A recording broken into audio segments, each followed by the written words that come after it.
माझा आज जो बॅकग्राऊंड दिसतोय आकाशिक रेकॉर्डची लायब्ररी आहे. एक तुम्हाला डोळ्यावर पिक्चर इमॅजिन होण्यासाठी.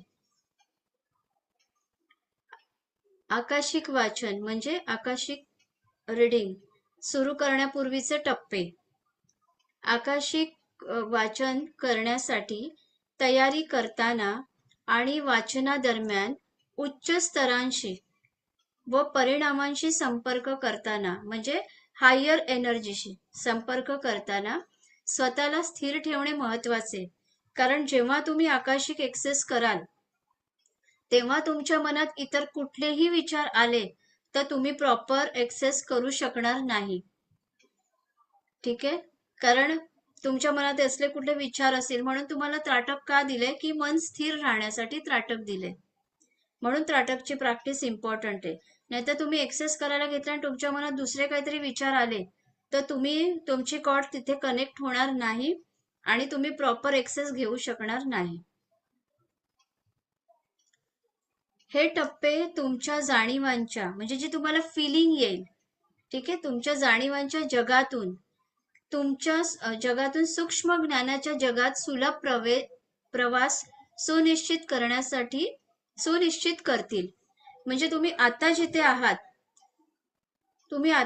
आहात जिथे तुम्हाला फील होतंय हे 3D वर्ल्ड. ओके. इकडनं तुम्हाला तिथपर्यंत पोहोचायचंय, तुमच्या चेतनेला तिथपर्यंत घेऊन जायचंय जेव्हा तुम्ही एक्सेस कराल. म्हणून तुमचं मन तितकं स्थिर पाहिजे. यासाठी आपल्याला कशाची गरज आहे? चक्र संतुलन म्हणजे चक्र बॅलन्सिंग. तुमची जी चक्र आहेत ती बॅलन्स पाहिजे. सप्तचक्र सगळीच्या सगळी. त्यानंतर आपल्या ऑराचे शुद्धीकरण. एकच मिनिट.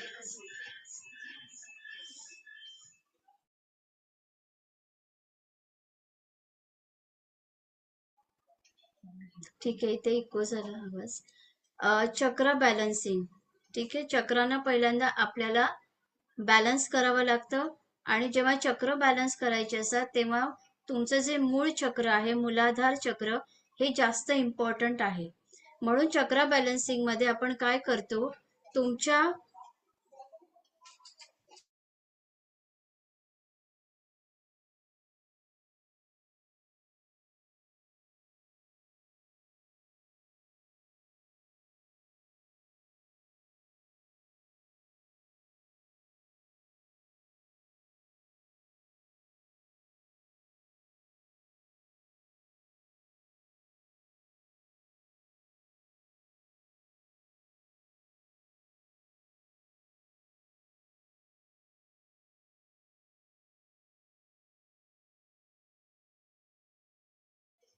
हॅलो. हा, सॉरी, थोडंसं प्लेस चेंज आहे माझं, त्यामुळे मला इथे थोडं डिस्टर्बन्स येते. तर सगळ्यात आपलं जे मूलाधार चक्र आहे हे आपलं बेस आहे, हे आपलं फाउंडेशन आहे. त्यामुळे हे चक्र आपल्याला खूप इम्पॉर्टंट आहे. म्हणून तुम्हाला रोज जी प्रक्रिया करायला दिली आहे मी ती तुमच्या मूलाधार चक्राला मूलबंध क्रिया सगळेजण करतायत रेग्युलर. येस. कारण ही क्रिया खूप इम्पॉर्टंट आहे. त्याशिवाय तुमचं जे मूलाधार चक्र आहे स्ट्रॉंग होणार नाही आणि ते जोपर्यंत स्ट्रॉंग होणार नाही तोपर्यंत तुम्ही वरच्या चक्रांचा प्रवास करू शकत नाही. फॉर एक्झाम्पल, आपल्याला जर सांगितलंय की जर तुम्हाला 3ऱ्या माळ्यावर जायचंय तर सुरुवात कुठून करावी लागेल आपल्याला? ग्राउंड फ्लोअर पासून. तो बेस तुमचा जो आहे तो तसा पक्का पाहिजे. नंतर आहे आपल्या ऑराचे शुद्धीकरण. तुम्हाला तुमच्या ऑराला हील करावं लागतं, शुद्ध ठेवावं लागतं. तर शुद्धीकरण मी दिलेत काही ज्या गोष्टी, श्वसनाच्या क्रिया वगैरे, प्राणायाम दिलेले आहेत. कारण तुमच्या स्पिरिच्युअल बॉडीमध्ये सुद्धा 72,000 नाड्या आहेत, त्या शुद्ध राहिल्या पाहिजे. आणि त्यांचं कनेक्शन जे आहे ते तुमच्या इडापिंगला सुषुम्नाशी आहे, या 3 नाड्यांशी आहे. त्यामुळे हे आपल्याला शुद्ध पाहिजे. आणि अशा प्रकारे याने सुद्धा आपल्या ऑराचं शुद्धीकरण होत असतं. जागेची तयारी. तुम्ही ज्या जागेमध्ये बसणार आहात तिथे अवतीभोवतीचे वातावरण जे आहे ते स्वच्छ आणि शुद्ध पाहिजे. म्हणून मी म्हणते नेहमी काय, की तुम्ही वातावरण क्रिएट करा. एक छान तुम्ही कॅन्डल लावा, पहिल्यांदा ती जागा स्वच्छ पुसून घ्या. स्वच्छ करून घ्या जिथे तुम्ही बसणार आहात. त्यानंतर तुम्ही तिथे एक कॅन्डल लावा, टी लाईट कॅन्डल लावा, छान सुगंधी धूप घाला. शिवाय तुम्हाला एक्स्ट्रा ऍक्टिव्हिटीसाठी तुम्ही एका लहानशा बाउलमध्ये सॉल्ट ठेवा. खडा मीठ जे असतं ते तुमच्या इथे ठेवा. तुम्ही एक्सेस घेताना कुठली निगेटिव्ह शक्ती तुम्हाला त्रास द्यायला नको यासाठी. ओके. त्यानंतर एक स्पष्ट हेतू.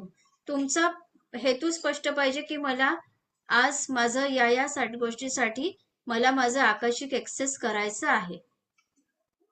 हा हेतू तुमचा स्पष्ट पाहिजे. इथपर्यंत क्लिअर? आणि डिस्टर्ब होणाऱ्या प्लेसमध्ये बसू नका, कारण तुम्ही जर डिस्टर्ब होणाऱ्या प्लेसमध्ये बसला तर तुमचा माइंड डायव्हर्ट होणार. म्हणून एकांतामध्ये बसा. मी जेव्हा आकाशिक घेत असते तेव्हा मी माझ्या अवतीभोवती कोणाला येऊ देत नाही, कारण आपल्याला जर डिस्टर्ब झालं तर तुमचं लक्ष तिथे तिथे केंद्रित होणार. तुमची ही सुरुवात आहे, म्हणून तुम्ही एकांतामध्ये बसा. आकाशिक नोंदींमध्ये प्रवेश कसा मिळवावा, म्हणजे how to access the Akashic record, हा आपला मुख्य मेन हे आहे याचा टॉपिक, की कशा प्रकारे आपण आकाशिक रेकॉर्ड्स मध्ये आपला प्रवेश करू शकतो. आकाशिक नोंदींमध्ये म्हणजेच आकाशिक रेकॉर्ड मध्ये प्रवेश मिळवण्यास सुरुवात करण्यासाठी हे समजून घ्या की तुम्ही ऊर्जा, हेतू आणि माहितीसह एक कंपनशील वर्तुळ यांच्या केंद्रस्थानी आहात. म्हणजे तुम्हाला आता सुरुवात करायची आहे, तुम्ही आता आकाशिक मध्ये प्रवेश करणार आहात, तेव्हा इमॅजिन करायचं की तुम्ही अशा सर्कलमध्ये आहात जिथे एनर्जी असेल, तुमचा परफेक्ट पर्पज असेल की आपल्याला कशासाठी आकाशिक रेकॉर्ड एक्सेस करायचं आहे, आणि तुमचे व्हायब्रेशन, तुम्ही कसे व्हायब्रेशन स्वतःचे क्रिएट केलेत, या तीन या गोष्टींमध्ये एक सर्कल आहे आणि त्या सर्कलमध्ये तुम्ही आहात. त्या सर्कलच्या सेंटरमध्ये तुम्ही आहात. म्हणजे थोडक्यात या 3 महत्वाच्या गोष्टी तुमच्या बरोबर त्यावेळेला पाहिजे. तुमचे व्हायब्रेशन, तुमचा पर्पज, कशासाठी आपण आकाशिक करत आहोत, आणि तुमची एनर्जी. ओके. त्यानंतर तुमचा हेतू आणि ऊर्जा हे आकाशिक रेकॉर्ड्स उघडण्यासाठी म्हणजे ओपन करण्यासाठी आवश्यक असलेला संबंध करण्यात सर्वात महत्वाचे घटक आहेत. तुमचा जो पर्पज आहे की आपल्याला आकाशिक रेकॉर्ड एक्सेस करायचा आहे, ओपन करायचं आहे, त्यासाठी तुमचा पर्पज आणि एनर्जी हे दोन्ही खूप इम्पॉर्टंट आहेत. खाली दिलेले काही मार्ग आहेत ज्याद्वारे तुम्ही आकाशिक नोंदींमध्ये प्रवेश करू शकता. तर कुठले कुठले असे माध्यम आहेत ज्याद्वारे तुम्ही आकाशिक रेकॉर्डमध्ये प्रवेश करू शकता? ठीक आहे. एक असते स्वप्न अवस्था.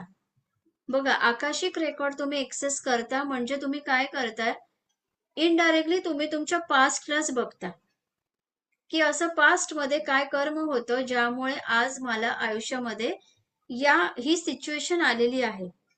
काही वेळेला तुम्हाला ते स्वप्नांच्या माध्यमातून दिसतं. ओके. काही वेळेला तुम्हाला स्वप्नाद्वारे दाखवलं जातं. आतापर्यंत अनेक वेळा कदाचित तुम्ही आकाशिक तुमचं एक्सेस केलं असेल. तुम्हाला अशी काही स्वप्न पडतात ज्यांना तुम्ही ओळखत नाहीये, पण तुम्हाला ते स्ट्रेंज वाटतं की कसं काय हे, या स्वप्नाचा अर्थ काय, मला असं स्वप्नात का दिसलं, तर ते तुम्हाला तुमचं पास्ट दाखवलं जातं ड्रीमद्वारे. नंतर तुमचं अवचेतन मन, तुमचं सबकॉन्शियस माइंड याच्याद्वारे, मग ते तुम्हाला सबकॉन्शियस माइंड मध्ये तुमचा जो डेटा आहे तो तुम्हाला स्वप्नांमार्फतही दिसतो, ध्यानामार्फतही दिसतो. तुमचं अचेतन मन म्हणजे ऍक्च्युली अचेतन आणि अवचेतन मन हे दोन्ही सेम आहेत, पण आपल्या माइंडचे 4 फंक्शन्स आहेत. ओके. माइंडचे 4 फंक्शन्स आहेत: कॉन्शियस, सबकॉन्शियस, अनकॉन्शियस आणि सुपर कॉन्शियस, असे 4 पार्ट आहेत. कॉन्शियस माइंड जे आपण दिवसभर यूज करतोय, आता तुम्ही मला बघत आहात, ऐकत आहात, हे आता कॉन्शियसली आपण करतोय. तुम्हाला चिमटा काढला तर तुम्हाला वेदना होतील, हे कॉन्शियसली होते. सबकॉन्शियस माइंड याच्यामध्ये तुमच्या आतापर्यंतच्या सगळ्या मेमरीज आहेत, या लाईफच्या, ह्या जन्मापासूनच्या. सबकॉन्शियस माइंडचा एक पार्ट आहे ज्याच्यामध्ये तुमचा अनकॉन्शियस पार्ट आहे. अनकॉन्शियस म्हणजे जो सुप्त अवस्थेमध्ये, जो झोपलेला आहे, तुम्हाला त्याच्यामध्ये काय काय भरलेलं आहे, कुठल्या जन्मांचं स्टोरेज आहे माहिती नाहीये, हे आहे अनकॉन्शियस माइंड. ठीक आहे. आणि नंतर चौथं आहे super conscious. Super conscious mind हे तुमचं परमात्म्याशी कनेक्ट असलेलं माइंड आहे. जेव्हा तुमचं कनेक्शन परमात्म्याशी होतं, एक ते कधी कधी काही क्षणांसाठीही असतं, पण ते त्याच्यासाठी आपल्याला सुपर कॉन्शियस माइंडची गरज लागते. तर हे असे मनाचे प्रकार आहेत. त्यामुळे अचेतन मन म्हणजे अनकॉन्शियस माइंड, अवचेतन मन म्हणजे सबकॉन्शियस माइंड. क्लिअर आहे इथे? नंतर आहे ध्यान. मेडिटेशन मध्ये सुद्धा तुम्ही तुमचं पास्ट लाईफ बघू शकता. पास्ट लाईफ बघताय म्हणजे त्याद्वारे तुम्हाला तुमचं आकाशिक एक्सेस होते की हे कर्म माझ्याकडनं घडलेलं. तर आकाशिक एक्सेस करणं आणि पास्ट लाईफ बघणं असं दोन्ही सिमिलर आहे. पण आपण या वर्कशॉपमध्ये आपण एक्स्ट्रा काय शिकणार आहोत? तुम्ही बघत आहात, तुमची कर्म तुम्हाला दिसत आहेत, पण त्याला हील कसं करायचंय, हे हिलिंग इम्पॉर्टंट आहे. Okay, Akashic healing. भविष्य कथन, डिव्हिनेशन, जे फ्युचर प्रेडिक्ट करतात, टॅरो करतात. ठीक आहे, याला म्हणतात डिव्हिनेशन. त्याद्वारे सुद्धा बघता येतं आकाशिक रेकॉर्ड्स. आत्मिक संदेश, स्पिरिट मेसेज, तुमच्या स्पिरिट कडनं तुम्हाला कधी कधी काही मेसेजेस दिले जातात. स्वतःहून आलेली प्रेरणा, कधी कधी तुम्हाला असं वाटतं मला इंट्युशन आलं, मला असं वाटलं होतं, मला इंट्युशन आलं. हे इंट्युशन म्हणजे काय? हे तुमचं आकाशिक रेकॉर्ड आहे. ओके, हे तुमचं आकाशिक रेकॉर्ड आहे. दैनंदिनी लेखना म्हणजे जेव्हा तुम्ही जर्नलिंग करायला सुरू करता, तेव्हा कधी कधी ते करता करता तुम्ही इतकं कनेक्ट होता की ऑटोमॅटिक तुम्ही अजून खूप साऱ्या गोष्टी त्यामध्ये ऍड करत जाता. हे तुम्हाला हळूहळू कळेल. दैनंदिनी लेखन म्हणजे ऍक्च्युली ते ऑटोमॅटिक रायटिंग आहे. रोजची दिनचर्या लिहिणं नाहीये, ऑटोमॅटिक रायटिंग, जे लेवल 2 मध्ये असणार आहे. तर ऑटोमॅटिक रायटिंगद्वारे सुद्धा आकाशिक रेकॉर्ड एक्सेस होतो आपल्याला, कारण सांगितलं जातं तुम्हाला ते. इथपर्यंत क्लिअर? ओके. आकाशिक नोंदींमध्ये नावाचे महत्व म्हणजे तुमच्या आकाशिक, तुमचा जो रेकॉर्ड आहे त्यामध्ये तुमच्या नावाचं काय महत्व आहे, जे आपलं आकाशिक नाव असतं. ठीक आहे. एखाद्याच्या आकाशिक नोंदींमध्ये प्रवेश मिळवण्याचा एकमेव मार्ग म्हणजे जन्मनाव. जेव्हा आपल्याला कुठल्याही व्यक्तीचं आकाशिक रेकॉर्ड एक्सेस करायचं असतं, तेव्हा त्याच्या पेरेंट्सनी त्याचं जे ठेवलेलं बर्थ नेम असतं ते इम्पॉर्टंट असतं. हा पॉइंट नोट करा की आपल्याला हे नाव खूप इम्पॉर्टंट असतं.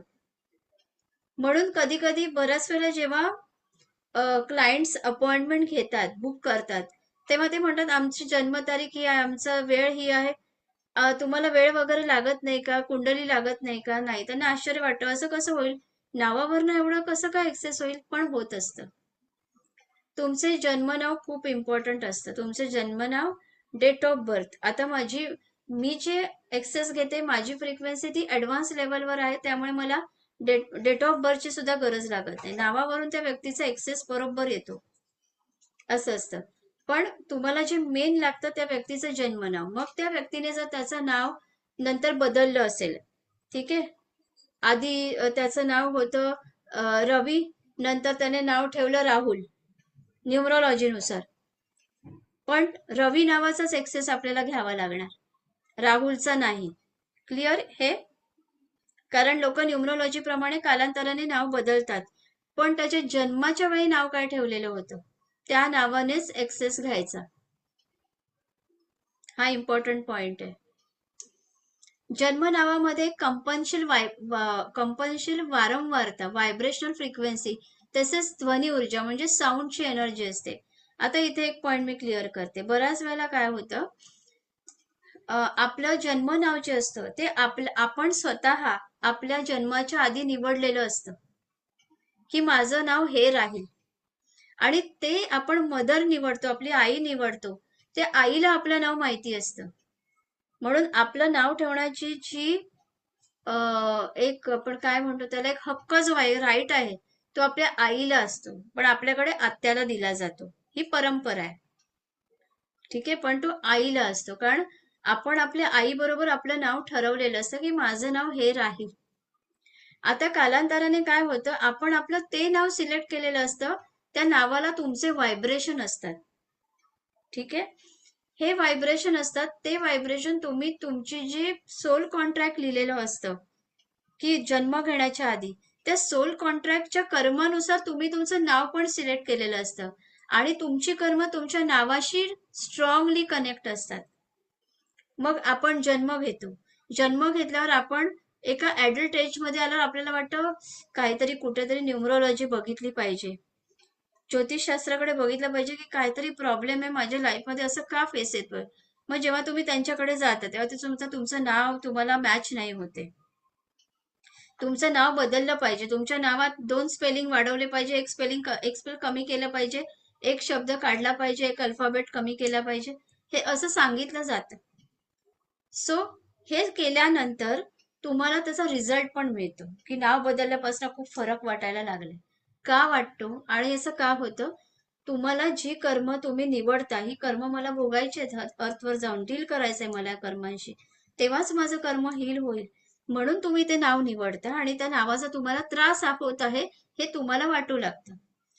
पण जेव्हा तुम्हाला मार्ग मिळतो, तो मार्ग पण केव्हा मिळतो, जेव्हा तुम्ही फ्रीविलने ठरवता की मला काहीतरी बघितलं पाहिजे, सोल्युशन केलं पाहिजे, आणि तुम्ही फ्रीविलने ते सोल्युशन करता आणि तुमच्या नावाचे व्हायब्रेशन तुम्ही जे चेंज करून घेता, नाव चेंज करता आणि व्हायब्रेशन चेंज होतात. हे कळलं. आता नाव चेंज करण्यामागचं हे रिझन असं असतं. आपण जी पण गोष्ट करतोय ना लाईफमध्ये, ती का करत आहोत याचं रिझन आपल्याला माहिती पाहिजे. याचं हे का आहे, याचं मिनिंग काय आहे.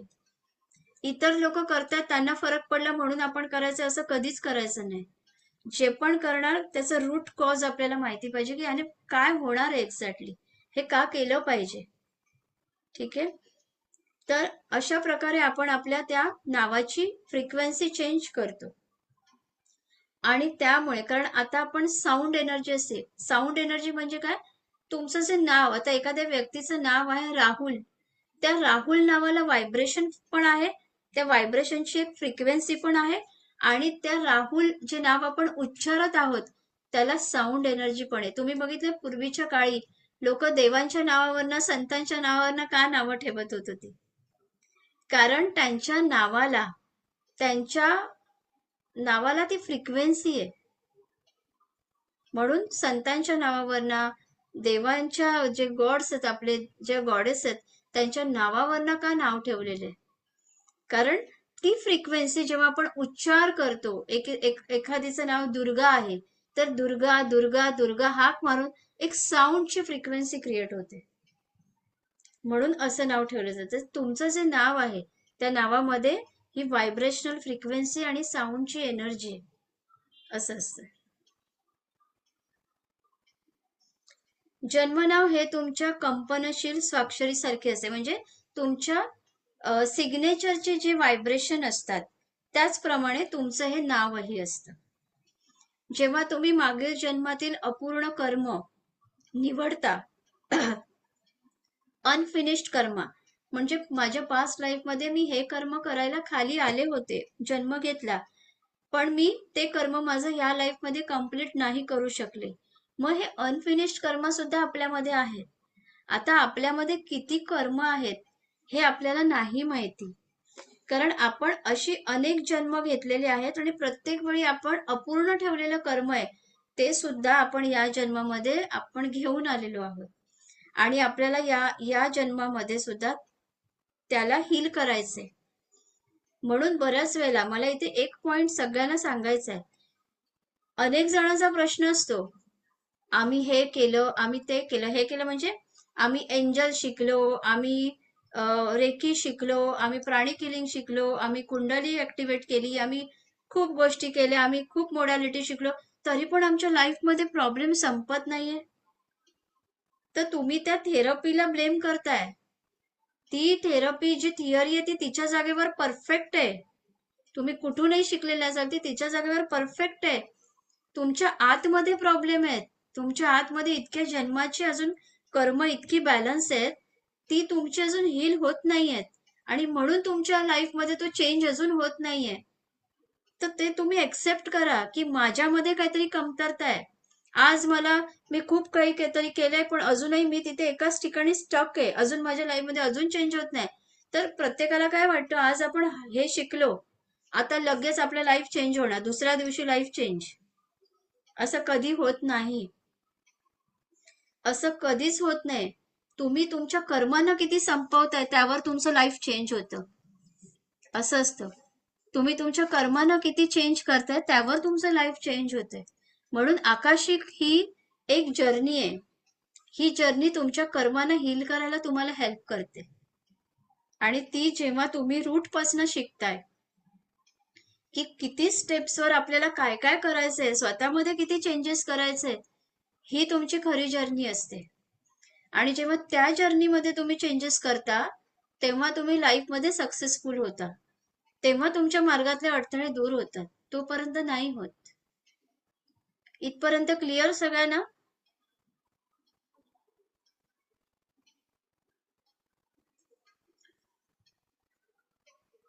जन्मनाव हे तुमच्या कंपल्शन स्वाक्षरीसारखे असते. जेव्हा तुम्ही मागील जन्मातील अपूर्ण कर्म निवडता त्यांना तुम्ही प्रामाणिकपणे तुमच्या या आयुष्यात पूर्ण करू शकता असे वाटते तेव्हा तुम्ही त्या संधींना निवडता.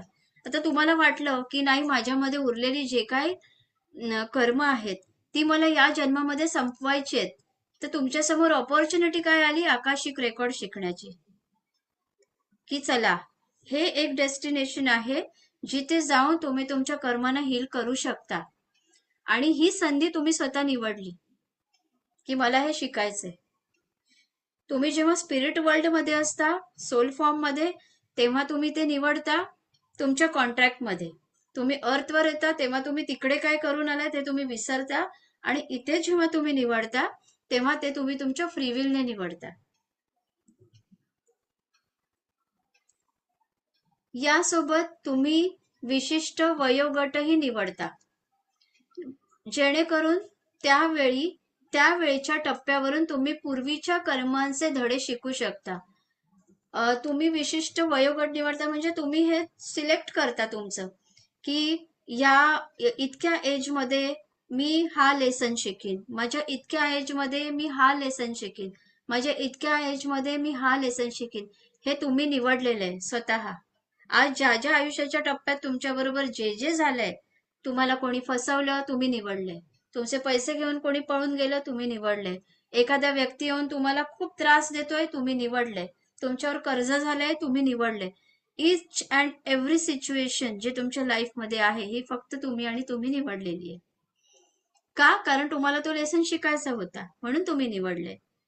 तुम्ही आधीच मानसिक, शारीरिक, भावनिक आणि आध्यात्मिक स्तरावर हे समजून घेतलेले असते की तुम्हाला हे कर्म पूर्ण करण्याची क्षमता आणि शक्ती आहे. ती विशिष्ट वयांच्या टप्प्यावर येणाऱ्या जीवनात पूर्ण करता येईल. हे तुमच्या सोलने ठरवलेलं आहे की मी या टप्प्यावर मला हे प्रॉब्लेम्स होतील आणि या टप्प्यांवर हे मी पूर्ण करू शकतो, मला माझ्यावर पूर्ण विश्वास आहे. हे तुम्ही ठरवता आणि ते खाली घडतं. या बिंदूपर्यंत पोहोचल्यावर ज्योतिषशास्त्राचे गुरु म्हणजे मास्टर ऑफ ऍस्ट्रोलॉजी म्हणजे ऍस्ट्रोलॉजरकडे जे आपण जातो, तुम्हाला जन्माचा योग्य वेळ निवडण्यात मदत करतात. ठीक आहे. जेव्हा एखाद्या बाळाची कुंडली काढली जाते आणि त्यांना सांगितलं जातं की ठीक आहे, तुमची कुंडली जी मांडली जाते, तुम्हाला यांच्याकडनं हेल्प मिळते, जे ऍस्ट्रोलॉजर ज्योतिषशास्त्र आहेत त्यांच्याकडनं ही हेल्प मिळते की जेणेकरून योग्य ज्योतिषीय परिस्थितीतून तुमचे धडे पूर्ण होऊ शकतील. जे तुम्हाला सांगितलं जातं, तुमच्या या एज मध्ये तुमच्या बरोबर हे होऊ शकतं, या एज मध्ये हे होऊ शकतं, मग आपण त्याच्यावर काम करतो आणि आपण अवेअर राहतो. तर आता आपण कुठल्या प्रकारचे प्रश्न विचारू शकतो यामध्ये? तुम्ही विचारलेल्या प्रश्नांचा प्रकार आणि स्वरूप आकाशिक रिडिंगच्या अचूकतेवर आणि प्रभावीतेवर महत्वपूर्ण प्रभाव टाकतो. कुठलेही उठसूट प्रश्न तुम्ही नाही विचारू शकत आहे. ठीक आहे. तुम्ही असे प्रश्न विचारायचे जे तुम्हाला परफेक्ट त्याचं आन्सर येऊ शकतं. कृपया लक्षात घ्या की आकाशिक नोंदी ही एक भविष्यवाणी करणारी प्रणाली नाही. आकाशिक रेकॉर्ड भविष्य सांगणारी नाहीये. प्रणाली. ही मोडॅलिटी तुमचं भविष्य सांगणारी नाहीये. तर तुम्ही ज्या चुका केल्यात त्या कुठल्या कर्मांचं फळ तुम्हाला मिळतंय हे सांगणारी ही मोडॅलिटी आहे. ती तुम्हाला सध्याच्या परिस्थिती मागील किंवा चिंतेमागील कारण दाखवते. सिच्युएशन आज तुमच्यावर जी आली ही सिच्युएशन काय आहे. बऱ्याच वेळेला मी जेव्हा रिडिंग करते तेव्हा मला अनेक जण, मॅडम आमचं भविष्य सांगा की आमच्या भविष्यात आमच्यावर काय होणार आहे. तर मी सांगते की आकाशिक तुमचं भविष्य नाही सांगत, आकाशिक तुमचं पास्ट सांगतं की तुम्ही पास्ट मध्ये काय चुका केलेल्या होत्या आणि त्यावर तुम्ही आता काय काम करा, त्यामुळे तुमचं भविष्य चांगलं होऊ शकतं. कारण भविष्य हे नक्की बदलू शकतं. तुमची पत्रिका कधीही फिक्स्ड नाहीये. कुंडली जी बनवली ती एक सोल कॉन्ट्रॅक्ट प्रमाणे बनलेली ब्ल्यूप्रिंट आहे. ती तुम्ही चेंज करू शकता. म्हणून तुमच्या भविष्यात जे काही तुम्हाला प्रेडिक्ट केलंय त्यावर विश्वास ठेवू नका. मी माझ्या पास्टला समजून घेऊन माझ्या प्रेझेंटला कसं चेंज करू शकतो आणि त्यामुळे माझ्या फ्युचरमध्ये मला काय बदल करता येतील हे आपण ठरवू शकतो. जे तुमच्या सध्याच्या जीवनातील संबंधित असतात, ज्या सिच्युएशन मधनं तुम्ही जात आहात. जेव्हा फॉर एक्झाम्पल कोणी आलं माझ्याकडे की मला फायनान्शियल खूप प्रॉब्लेम्स आहेत, खूप ट्रबल आहेत, माझे पैसे अडकलेत, मिळत नाही. ओके, तेव्हा आकाशिकद्वारे बघितलं जातं की असं काय या व्यक्तीचं कर्म होतं ज्यामुळे तो आता या सिच्युएशन मध्ये फसलेला आहे. ओके, या गोष्टींच्या आधारावर खाली काही मार्गदर्शक सूचना दिल्या आहेत, ज्या आकाशिक वाचन म्हणजे आकाशिक रीडिंग करताना प्रश्न विचारताना तुम्हाला लक्षात ठेवता येतील. कधी हा शब्द आहे, कधी पासून सुरू होणारे प्रश्न टाळा. असं विचारतात ना लोक, मग तुम्हाला आम्हाला प्रॉपर्टी घ्यायची कधी होईल हा प्रश्न असतो. मला जॉब पाहिजे कधी मिळेल, हे असे कधी. आम्हाला फॉरेनला जायचंय, फॉरेन ट्रॅव्हल कधी होईल, आमचं घर कधी होईल, हे कधी प्रश्न टाळा. कारण आकाशिक मध्ये कधी नसतं, कारण इथे टाइम लिमिट नसतो. या नोंदी पृथ्वीवरील वेळ आणि स्थानाच्या पलीकडे आहेत. कारण आकाशिक मध्ये तुम्हाला वेळ कधीही सांगितली जाणार नाही. तुम्ही हे कर्म करा त्याचं तुम्हाला फळ निश्चित मिळेल, आकाशिक मध्ये हे सांगितलं जातं. म्हणून बऱ्याच वेळेला आता बघा, अनेक जण तुमच्यामध्ये असेल ज्यांनी माझ्याकडे आकाशिक रीडिंग ऑलरेडी केलेलं आहे. बऱ्याच जणांना वाटतं आम्ही आकाशिक एक्सेस केलंय पण अजून आम्हाला आम्ही जे काय करतोय त्याचं आम्हाला फळ मिळत नाही. कारण अजून तुमचं ते जे कर्म आहे ना ते प्रॉपर हील नाही होते. त्यावर तुम्ही खूप काम करा तेव्हा ते हील होईल, तेव्हा तुम्हाला त्याचं जे फळ आहे ते 100 का 1000% निश्चित मिळेल. ओके, पण इथे माझ्या ज्या सायकिक सेन्सेस आहेत त्यानुसार मी एक्स्ट्रा रेमेडीज देते. आकाशिक रेकॉर्ड करणारे कुठलेही जे पर्सन आहेत ते कधीही रेमेडीज देत नाही. ते कर्मानुसार तुम्हाला सांगतात, फॉरगिव्हनेस करा, ग्रॅटिट्यूड करा, या गोष्टी करा. कर्मानुसार तुमचं कर्म सांगतात, तुम्ही हे केलेलं आता त्या कर्मांची तुम्ही माफी मागा हे सांगतात. रेमेडीज देत नाही. मी ज्या रेमेडीज देते हा माझा एक्स्ट्रा पार्ट आहे आकाशिक रीडिंग घेताना, कारण त्या माझ्या सायकिक सेन्सेसने मी रेमेडीज देते. ओके, पण आकाशिक रेकॉर्ड मध्ये आपल्याला प्रत्येकाला रेमेडीज देता येतील असं नसतं. तुम्ही त्यांना त्यांचं पास्ट सांगू शकता आणि आता तुम्हाला त्यावर कसं काम करायचंय हे सांगू शकता आणि त्यांचं हिलिंग करू शकता. आकाशिक हिलिंग केल्यामुळे त्यांच्या फाईल्स डिलीट होतात आणि एकदा ती फाईल डिलीट झाली की लाईफमध्ये तुम्हाला प्रोग्रेस होतो. तर कधीपासून प्रश्न हे टाळायचे. या नोंदी पृथ्वीवरील वेळ आणि स्थानाच्या पलीकडच्या आहेत आणि म्हणूनच त्या कालमर्यादांमध्ये बांधल्या गेलेल्या नसतात.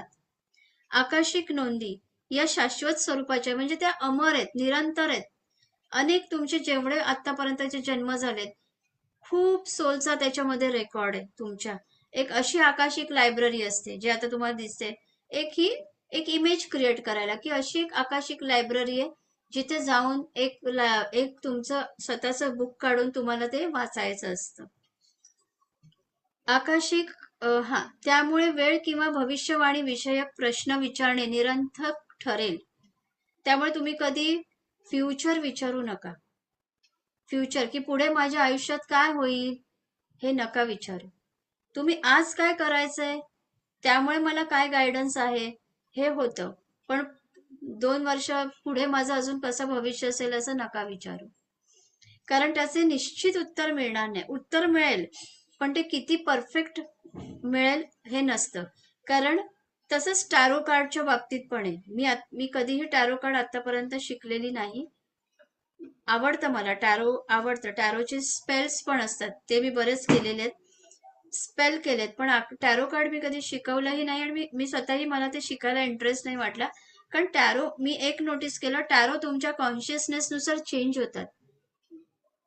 मी बऱ्याच वेळेला असे रिसर्च करत असते, ठीक आहे. रिसर्च मध्ये मी अनेक वेळा माझ्या स्वतःच्या काही क्वेश्चन्ससाठी ज्यांचे आन्सर मला माहिती असतात, पण मी टॅरो करते. म्हणजे माझे जे काही फ्रेंड वगैरे आहेत त्यांच्याकडनं मी टॅरो करून घेते. टॅरो मध्ये त्यांचं उत्तर जेव्हा निगेटिव्ह सांगितलं जातं, नाही नाही हे असं होणार नाहीये, टॅरो मध्ये दिसतंय, आता मला माहितीये की मी माझ्या आकाशिकला चेंज करू शकते. सो मी काय करते, मी चेक करते असं काय कर्म करू ज्यामुळे हे टॅरोचं भविष्य पूर्णपणे चेंज होईल. त्यांनी सांगितलेलं खोटं नाहीये, ते परफेक्टच आहे, पण आता मी त्या कर्माला चेंज कसं करू शकते, आणि त्यावर काम केल्यावर त्यांनी जे भविष्य सांगितलंय ते टोटली चेंज होतं. म्हणून मी अगदी ठामपणे सांगते की भविष्य बदलणं आपल्या हातात आहे. कोणी कितीही काही सांगू दे, भविष्य बदलणं आपल्या हातात आहे. ठीक आहे, इथपर्यंत क्लिअर?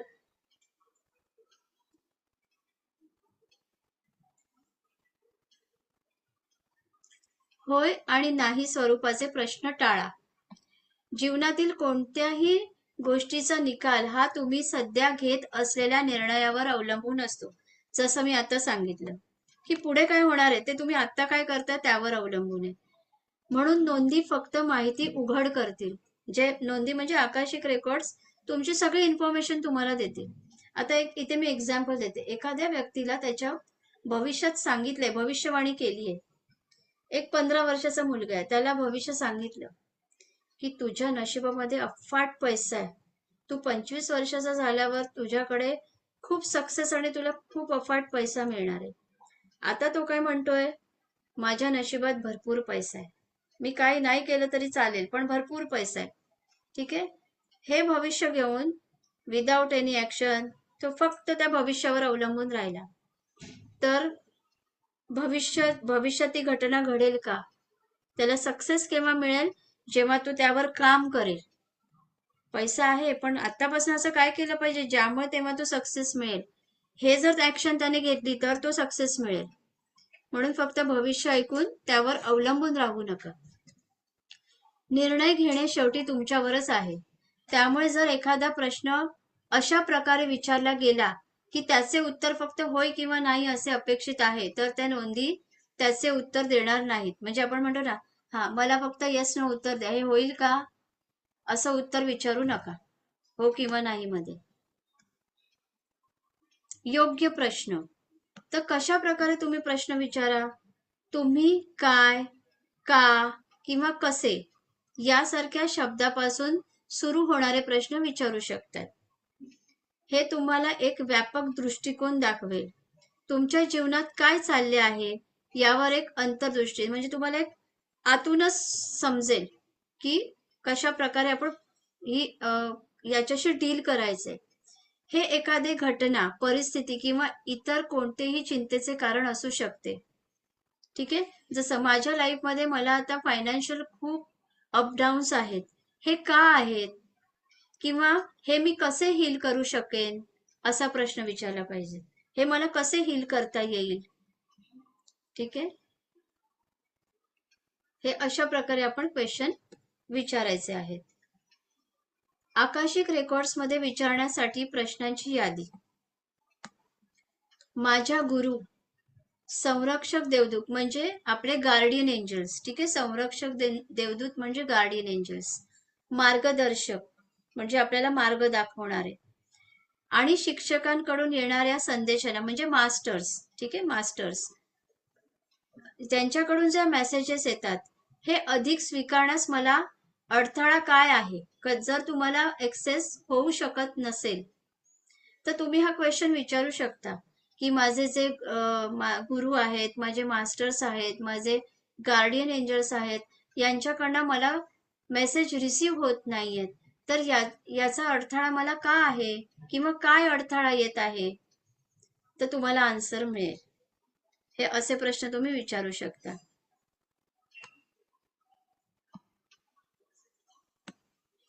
मी हे संदेश म्हणजे मी हे मेसेजेस स्पष्टपणे का ऐकू शकत नाही.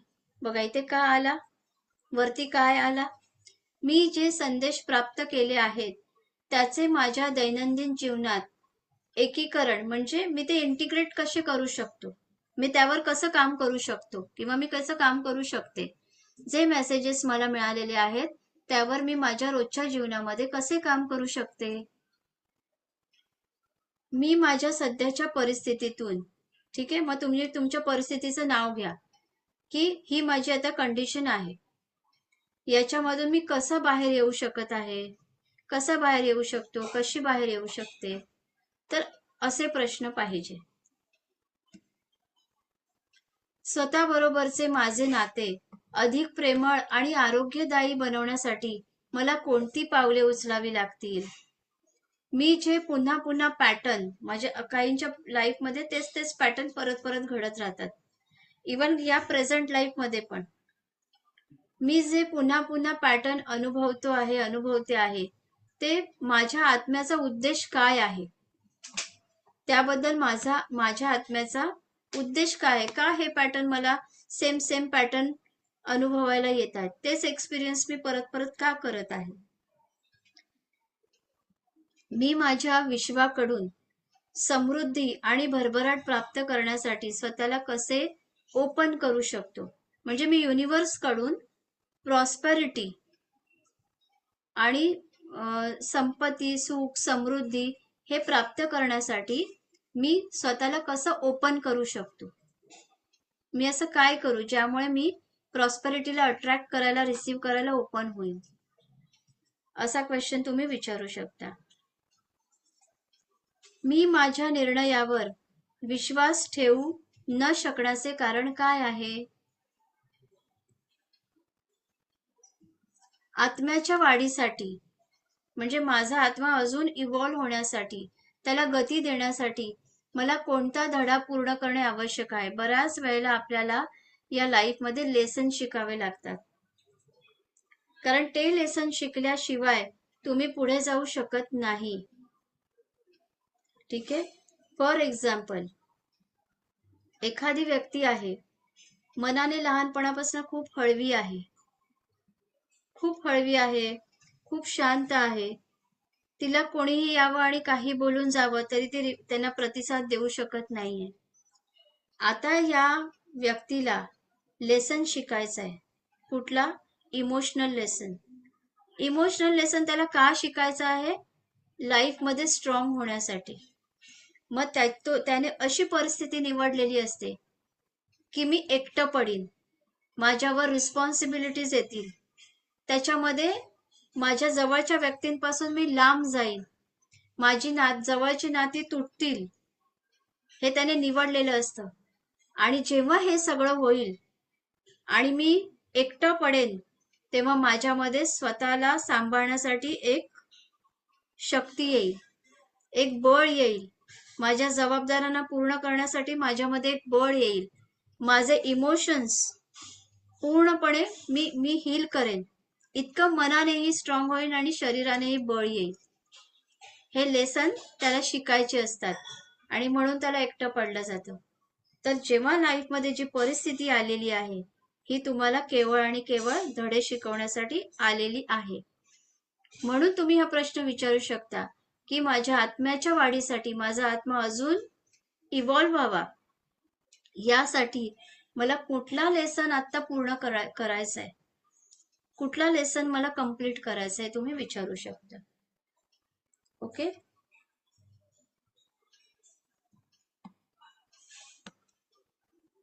या जीवनात माझ्याकडे कोणती आत्मा देणे आहेत जे माझ्या आत्मा योजनेला पूर्ण करण्यात मदत करू शकतील. म्हणजे आपल्याला पे करायचं असतं, कर्मांचं पे करायचं असतं. आपण जी काय कर्म केलेली आहेत त्या कर्मांना या लाईफमध्ये आपल्याला पे म्हणजे आत्मा देणे म्हणजे आपल्याला आपण इथे त्या कर्माला पे करायला आलेलो आहोत. तर असं माझ्या या सोल कॉन्ट्रॅक्ट मध्ये मला अजून काय द्यायचं आहे, मला काय द्यायचं आहे. आता मी एक आकाशिक रीडिंग केलं होतं. त्याच्यामध्ये त्यांनी सांगितलं की मॅडम माझ्या जीवनामध्ये जे काय त्यांनी मला त्यांचं लाईफ सांगितलं, तर त्यांचं जेव्हा मी आकाशिक पाहिलं तेव्हा त्यामध्ये असं होतं की ते एकुलते एक संतती होती, म्हणजे तेव्हा इथे पास्ट लाईफ मध्ये पुरुषच होते आणि त्यांच्या आई वडिलांना अनेक वर्ष मूल होत नव्हतं आणि ते साऊथ मध्ये होते आणि त्यांचं तिरुपती बालाजींशी खूप चांगलं कनेक्शन, घट्ट नातं असं आहे. या लाईफ मध्ये त्यांना ते काही आठवत नाही, पण मी ते बघितलं. आणि त्याच्यामध्ये आई वडिलांनी तिरुपती बालाजीला जाऊन म्हटलं की आम्हाला एक संतती होऊ दे, पुत्र संतती होऊ दे. अनेक वर्ष ते बाळ होण्यासाठी त्यांनी खूप गोष्टी केल्या, पण होत नव्हतं. मग त्यांनी तिरुपती बालाजींकडे जाऊन, साऊथ मध्ये, तिथेच ते राहत होते, सांगितलं की आम्हाला एक मूल होऊ दे. जर आम्हाला मूल झालं तर आम्ही ते तुमच्या चरणाशी वाहू कायमस्वरूपी. आणि त्यांना खरोखर त्यांना पुत्र संतती झाली आणि ती झाल्या झाल्या त्यांनी त्या चरणाशी वाहून टाकली आणि ते मूल तिथेच लहानाचं मोठं झालं, तिकडेच त्यांना वाढवतात. तर त्यांना मी म्हटलं की तुमचं तिरुपती बालाजींशी इतकं स्ट्रॉंग कनेक्शन आहे, तुम्ही जा बालाजीला तुमचे केस देऊन या आणि त्यांच्यासाठी एक डोनेशन करा तिथे. आणि डेली सुद्धा तुम्ही डोनेशन त्यांच्या नावाने काढा, तुमच्या परिस्थितीमध्ये खूप चांगलं ट्रान्सफॉर्मेशन येईल, कारण हे कनेक्शन आहे. सो हे पे करायचंय त्यांना, या लाईफ मध्ये ते अजून राहिलेलं कर्म आहे ते पे करायचंय, म्हणून त्यांना तिथे जाऊन यायला सांगितलेलं आहे. तर असं असतं की जे आपलं काही आत्मिक देणं असतं ते आपल्याला द्यायचं असतं. परिस्थितीचे नाव घ्या की सिच्युएशन, कुठल्या सिच्युएशन मध्ये तुम्ही अडकलेले आहात, या परिस्थितीमध्ये माझी भूमिका काय आहे. की मी आता रिलेशनशिप इश्यूज मध्ये अडकली आहे, माझ्याकडे माझी सगळी नाती ब्रेक होत आहेत, कुठलंही नातं टिकत नाही, समाजाशी, घरातल्यांशी, कोणाशीही, जवळचं लांबचं कुठलंही नातं टिकत नाही. तर या परिस्थितीमध्ये माझी भूमिका काय आहे, मला असा कुठला रोल प्ले करायचा आहे ज्यामुळे मी या परिस्थितीला पार करू शकतो, असे प्रश्न तुम्हाला विचारायचे. व्यक्तीचे किंवा परिस्थितीचे नाव घ्या किंवा एखाद्या पर्टिक्युलर पर्सन बरोबर तुमचं जे काही नात्यामध्ये काही होत आहे, एक सिच्युएशन वर्स्ट होत आहे, तर तुम्ही त्या परिस्थितीचं नाव घ्या की या व्यक्तीबरोबर माझं असं काय कार्मिक रिलेशन आहे, की अशी कुठली सिच्युएशन आहे त्याबद्दल मला सांगा आणि यांच्याबद्दल माझ्या निर्णयाचा त्याग करण्यासाठी मला कोणती पावले उचलावी लागते, मला असं काय करावं लागेल ज्यामुळे ही परिस्थिती सुधरेल. कधी कधी आपल्याला त्याग करावा लागतो परिस्थिती सुधारण्यासाठी, तर तो त्याग केल्यामुळे परिस्थिती बॅलन्स होते, असं मला काय करावं लागेल. व्यक्तीचे किंवा परिस्थितीचे नाव घ्या आणि यांच्याशी अधिक प्रेमळ आणि आरोग्य नाती निर्माण करण्यासाठी मी काय करावे. बऱ्याच वेळेला आपण बघतो घरामध्ये सासू सुना हे कॉम्बिनेशन, किंवा कधी कधी हस्बंड वाईफ मध्ये या गोष्टी होतात, कधी कधी बॉस एम्प्लॉई यांच्यामध्ये होतात. तर आपण त्या व्यक्तीचं नाव घेऊन विचारू शकतो की या व्यक्तीबरोबरचं नातं मला अधिक चांगलं कंपॅशनेट बनवायचंय, यासाठी मी काय करू. हेल्दी रिलेशनशिपसाठी या व्यक्तीबरोबर मी अजून काय करू ज्यामुळे नातं चांगलं होईल, असे क्वेश्चन्स तुम्ही विचारू शकता. माझ्या आत्म्याचा उद्देश काय आहे, हा प्रश्न तुम्ही विचारू शकता.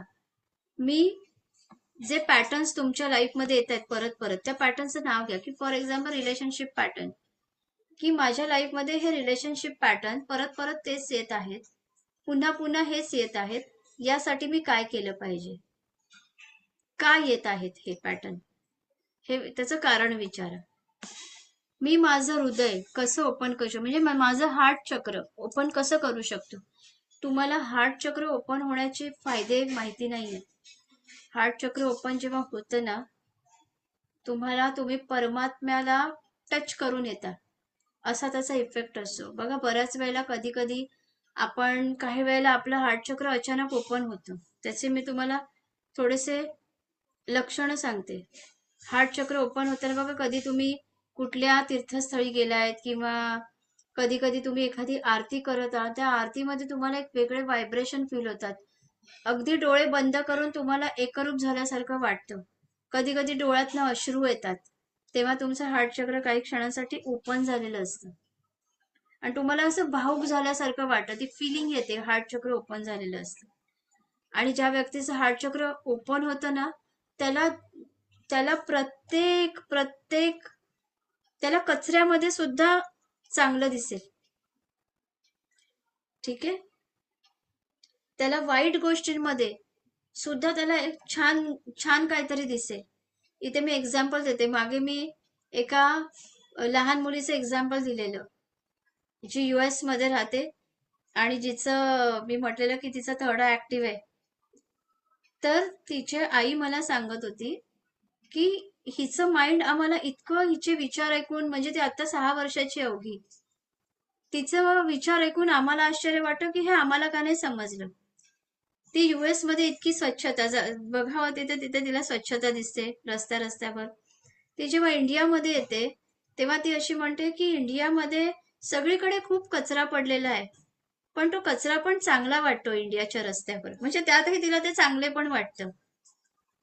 त्या कचऱ्यालाही तिने नावं नाही ठेवलं की शी इथे कचरा आहे, हे किती घाण आहे, असं नाही.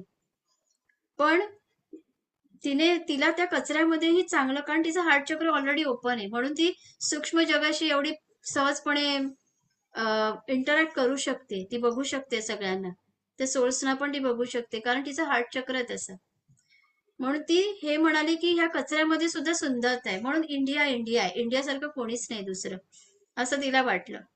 मी तिला म्हटलं, वा, इंडियाची स्तुती अशी मी खूप वर्षांनी ऐकलेली आहे कोणाच्या तरी तोंडून. मी माझं हृदय कसं उघडू शकते, ठीक आहे, की ज्यामुळे मी लाईफमध्ये प्रॉस्पेरिटी अट्रॅक्ट करू शकते. कारण जेव्हा तुमचं हार्ट चक्र ओपन होतं ना, प्रॉस्पेरिटी तुमच्या मागे येते. आणि हार्ट चक्र जेव्हा एवढूच असतं ना, म्हणजे त्याच्यामध्ये खूप पेन असतं, इतरांबद्दल खूप हेट्रेड, जेलसी, कॉम्पिटिशन, कंपॅरिझन, इनसेक्युअरपणा स्वतःमध्ये हा खूप असतो. मग समजायचं आपल्या हार्ट चक्रामध्ये प्रॉब्लेम आहे.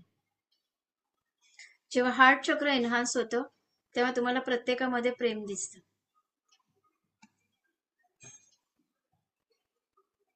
ओके. आज जे आपलं हे जे आहे, हे काही मुद्दे हे महत्वाचे. तुम्हाला 52 क्वेश्चनची लिस्ट मी पाठवणार होते. ते क्वेश्चन हे नाहीये, ते अजून वेगळे क्वेश्चन्स आहेत. ठीक आहे. तर त्याची लिस्ट मी तुम्हाला पाठवणार आहे. ते क्वेश्चन लिहून घ्या. आजच्या सेशनमध्ये नाही, या वीकमध्ये मी तुम्हाला सेंड करेन ग्रुपवरती.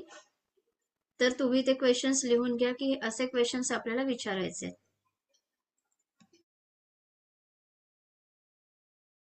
आता आपण मेडिटेशन करणार आहोत आणि आपल्याला स्वतःचं एक 5 मिनिट्सचं मेडिटेशन असेल.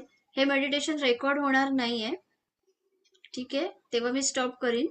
हा, पण काही जण जे कनेक्ट नाहीयेत त्यांना रेकॉर्डिंग लागेल. ठीक आहे, मी रेकॉर्ड करते, प्रॉब्लेम काही नाहीये. पण ते काय तुम्हाला रोज करायचं नाहीये. रोज केलं तरी काही प्रॉब्लेम नाहीये, करू शकता. तर आज तुमच्यापैकी अनेक जणांना स्वतःचा आकाशिक नेम येईल, समोरनं येईल. ज्यांना नाही येणार त्यांनी असं फील करून घेऊ नका की आम्हाला नाही आलं. जर तुम्हाला नाही आलं, तुम्हाला ऐकू, तर तुम्ही तुमचं जे बर्थ नेम आहे, तुमचं जेव्हा बारसं झालं, जेव्हा नाव ठेवण्यात आलं, ते यूज करायचंय आकाशिक एक्सेस करताना. पण जर ज्यांना त्यांचं आकाशिक ऐकू येईल नेम, त्यांनी स्वतःचा नेम यूज करायचा, ते आकाशिक नेम यूज करायचे. ओके, ठीक आहे.